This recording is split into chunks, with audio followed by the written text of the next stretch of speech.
Hello, everyone. Hoài Ca has been lost in the forest for 2 days. Hùng has been searching tirelessly, yet there is still no sign of her. And more than anything else, a quiet, lingering suspicion has begun to grow in his heart about his own mother. What will happen next? Can Hoài Ca find her way out of that endless, mist-filled forest on her own? In a mountainous region where fog hangs year-round, where sunlight rarely reaches the ground, there is a deep cave hidden among towering cliffs.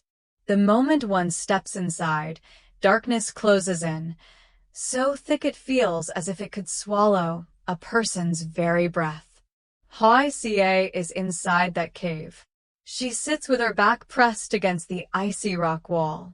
The cold seeps through her thin clothing, creeping into her skin and making her body shudder uncontrollably.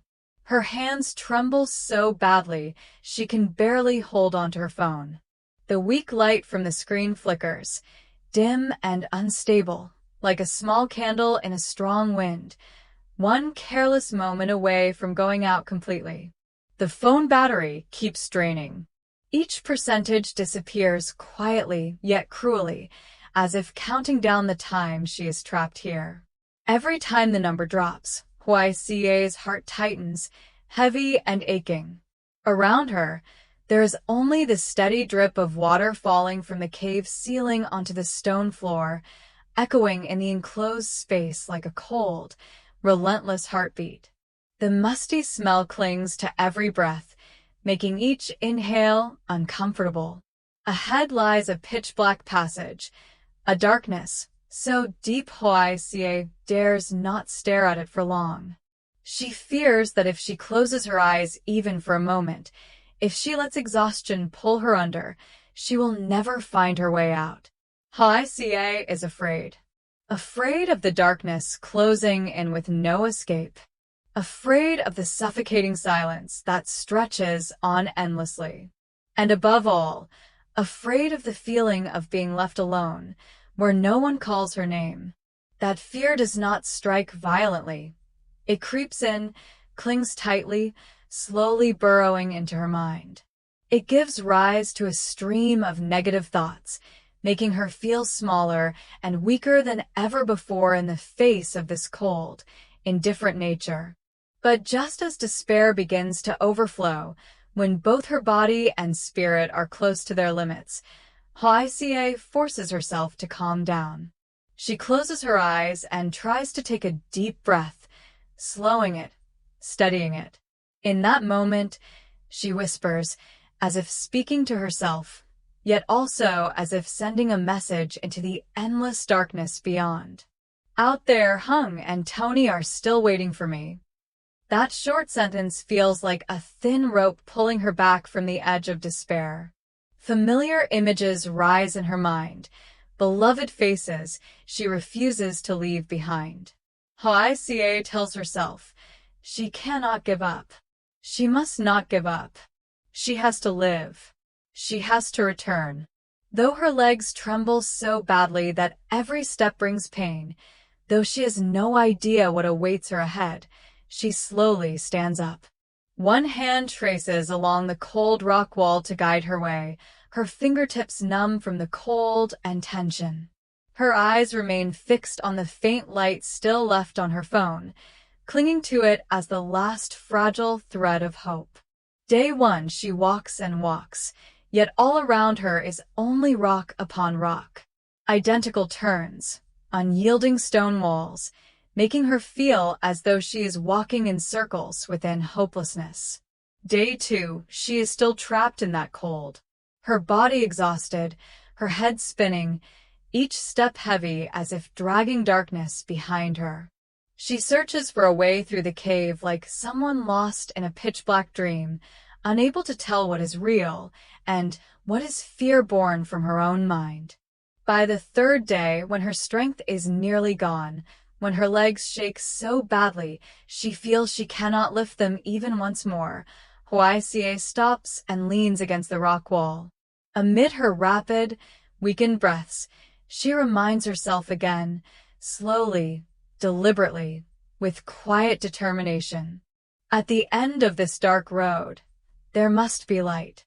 And it is that fragile belief that keeps guiding her forward, even if it's just one more step into the darkness that still refuses to let her go. Elsewhere, Hung was living in a different kind of darkness. Not the darkness of deep caves or mist-covered mountains, but the darkness of loss, confusion, and a growing fear that was slowly consuming him from within. Hoài Ca had disappeared. No message left behind. No unfinished call. Her phone was completely unreachable, as if in the blink of an eye, she had been erased from the familiar world he knew. Hung felt like he was going out of his mind. He ran through every place Hoài Ca often went, every small road, every familiar turn. He asked everyone who might have seen her, from roadside vendors to neighbors in the village. He went from one end of the village to the other, his shirt soaked with sweat, his voice hoarse from calling her name over and over again. But the only thing he received in return were cold shakes of the head. No one had seen Hoài Ca. No one knew where she had gone. No one could give him even the smallest clue. The longer he failed to find her, the more tangled Hung's thoughts became. Ideas piled up on one another, pressing down on his chest until he could barely breathe. He missed Hoài Ca unbearably, her eyes, her voice, every ordinary moment they had shared. He worried about her more than about himself, because Hoài Ca was gentle, quiet, someone who had never made enemies. How could someone like her simply vanish without a trace? The panic slowly dragged Hung toward his most painful suspicions.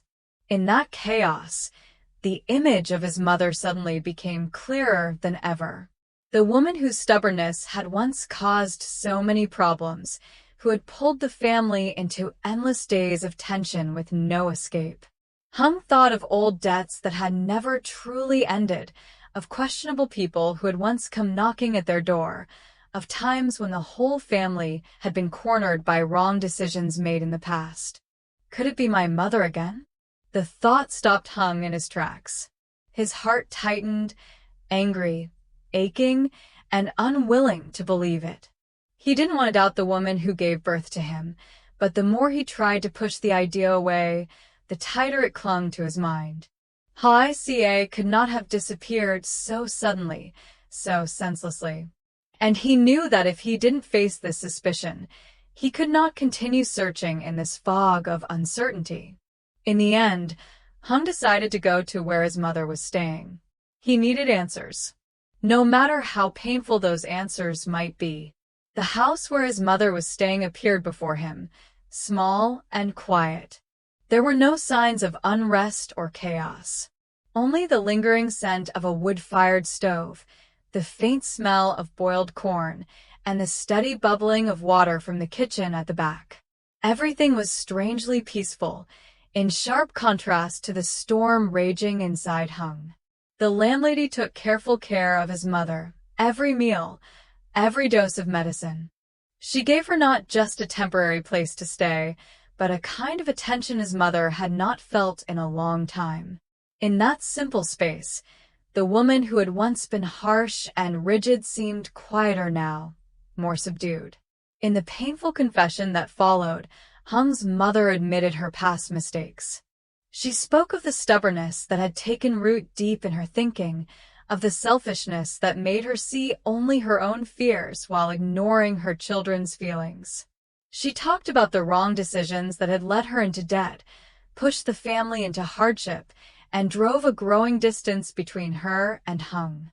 Now, with everything behind her, after tasting enough bitterness and loss, she no longer wished for anything for herself.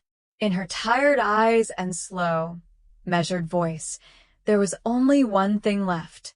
She only wanted her child to be happy. That admission did not immediately erase the doubts in Hung's heart, but it made him stand there in silence for a long time.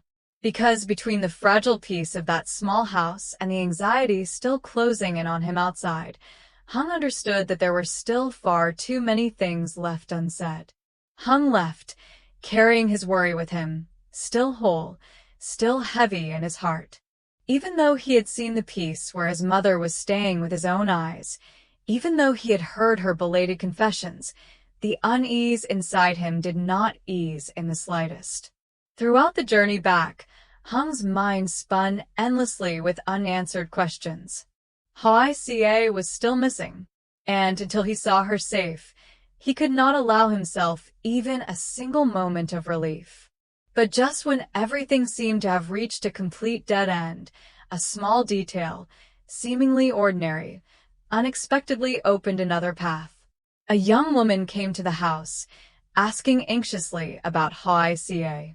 She said her younger sibling had been running a high fever for several days, and the medicine from the lowlands hadn't worked. Earlier, it was Hoài Ca herself who had offered to help, saying she knew some forest herbs that could reduce fever and detoxify the body. The girl explained that Hoài Ca had gone into the primeval forest a few days earlier to gather herbs, telling her she would make just one trip and return soon. Those words struck Hung like a cut, painful, yet awakening. So Hoài Ca hadn't disappeared without reason. So she had gone into the forest for someone else. The anger, the suspicion, and all the heavy thoughts inside him suddenly dissolved, quietly like morning mist under sunlight. In their place rose a sharp, aching tenderness. Hung lowered his head, his hands clenching until they trembled. Hoài Ca, she had always been like this.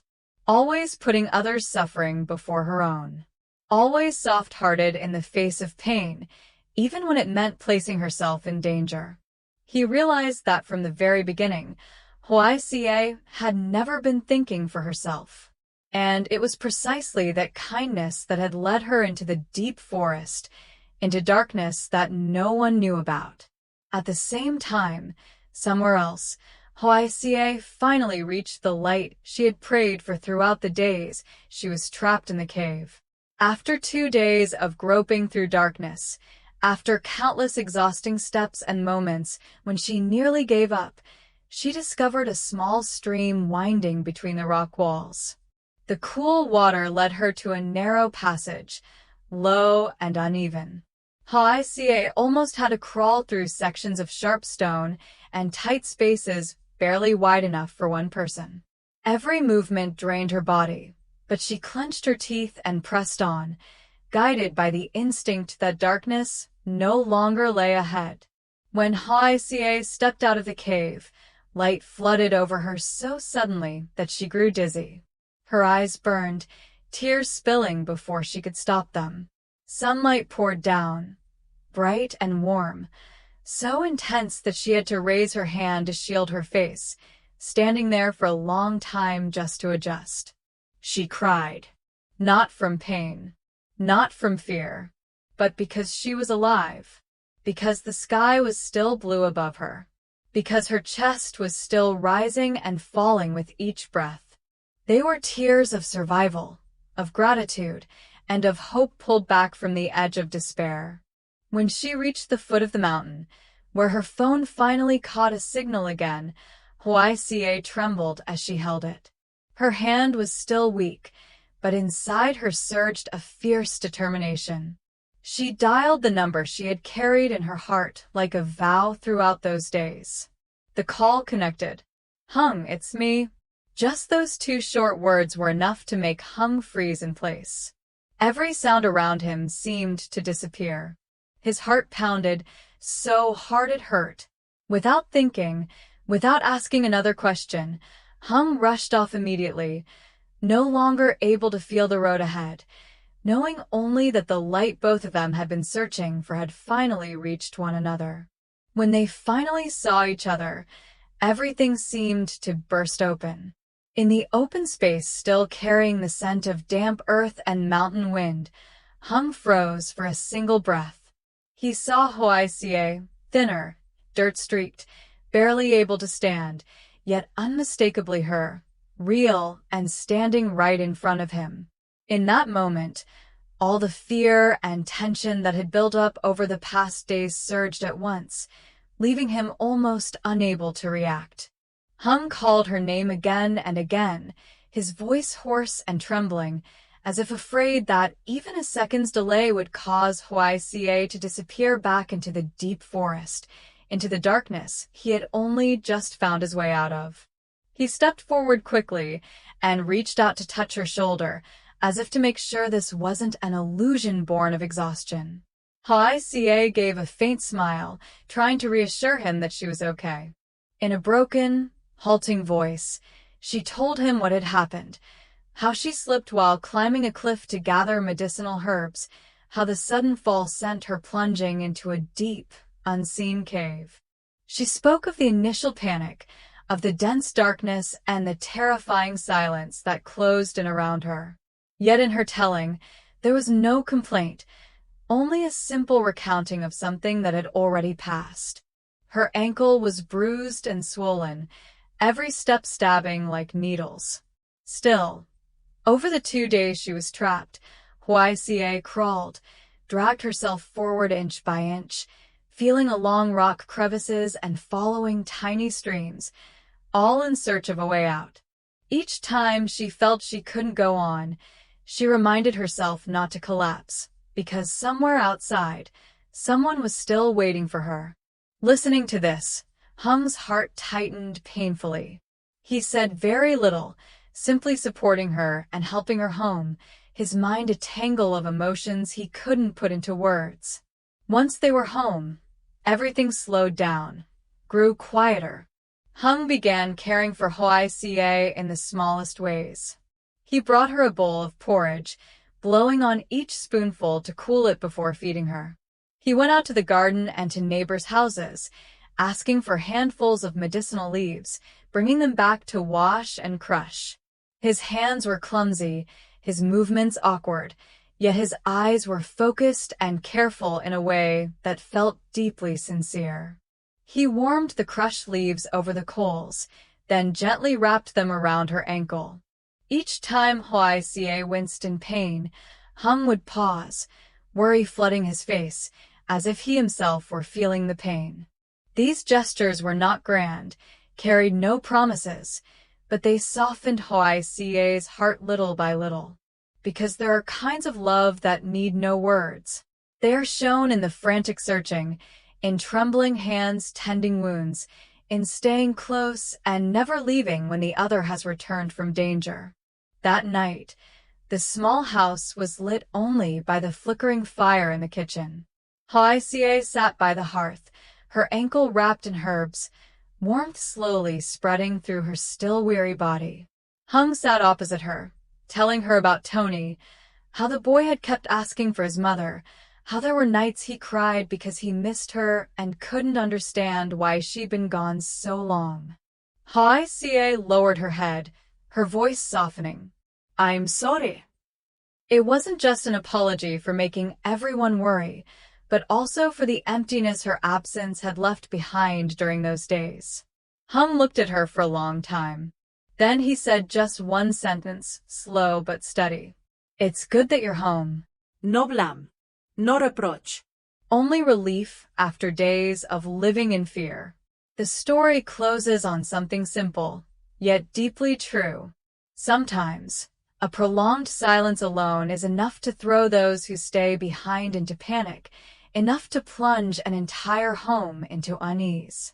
And sometimes, a single small sentence, spoken at the right moment, is enough to keep people who love each other from falling into darkness.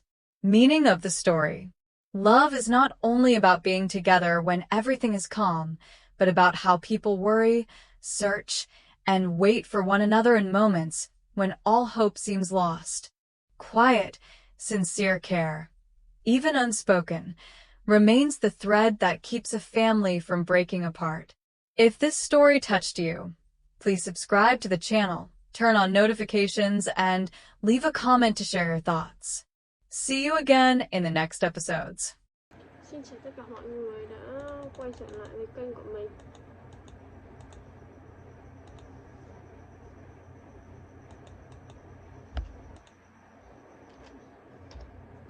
Mình vẫn đang làm video chưa có xong á mọi người.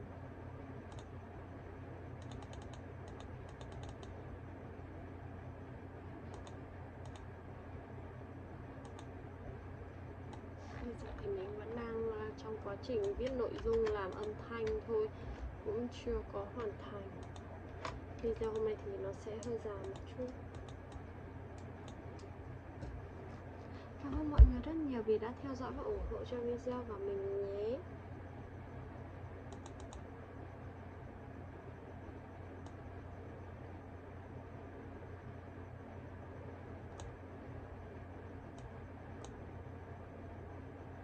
Tạm biệt mọi người, hẹn gặp lại mọi người ở video sau.